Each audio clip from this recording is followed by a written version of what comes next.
In this video, I'm going to show you how you can upload files on Claude AI using your computer. If this video helps, please like and subscribe to this channel.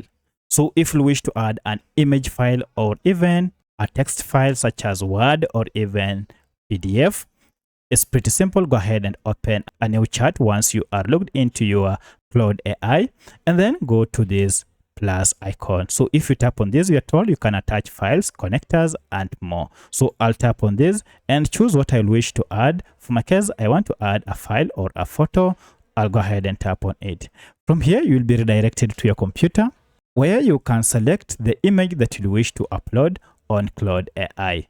So here I'll choose my file by just tapping on it and then click on open, and this will go ahead and upload the file on my computer.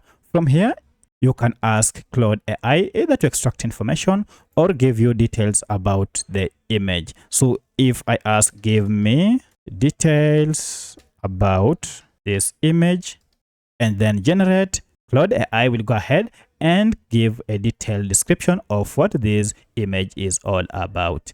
So that's how you can upload files on Claude AI using your computer. If you have any other question, kindly let me know in the comment section. Otherwise, thanks for watching, and let's meet in the next video.